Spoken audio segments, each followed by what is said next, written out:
Market stalls and shops now hug the sides of the Bagram army base. The concrete blast barriers shielding a now deserted airfield, once the centre of US operations in Afghanistan.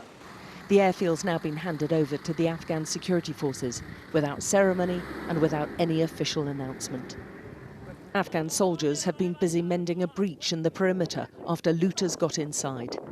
Most NATO forces have quietly left this week, months ahead of the American president's promise they'd be gone by September the 11th, after 2 decades. It's in stark contrast to the public demonstration of force by the US-led coalition which invaded the country in 2001. The coalition toppled the Taliban regime, which was sheltering Osama bin Laden after the 9/11 attacks, promising to bring democracy and security to the country. But after trillions of dollars spent on the war, thousands of soldiers and civilian lives lost, the country is still as insecure as ever. We've been given exceptional access to the Afghan Special Forces, the Commandos. They're now spearheading the fight against extremism. Remnants of ISIS are now embedded with the Taliban fighters they'll face, and these are the soldiers who'll be at the sharp end of rooting them out.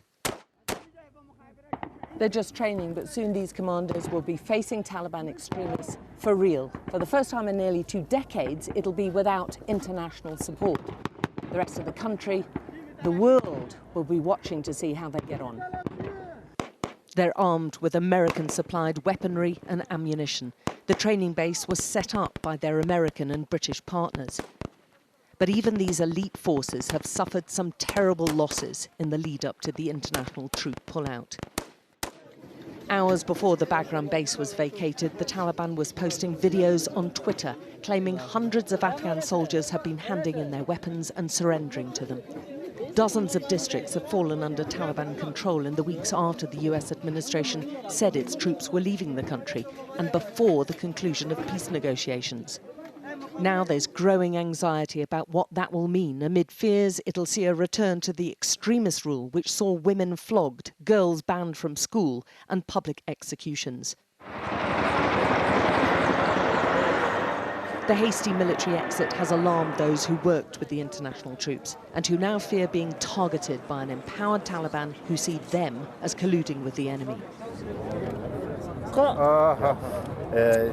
He says when US forces withdraw from Afghanistan, the Taliban will come and they will kill us. Yeah, my feeling is very bad. Security is tense in the country, with US intelligence warning weeks ago that the Afghan government could fall within months of the international troops departing. Alex Crawford, Sky News, Kabul.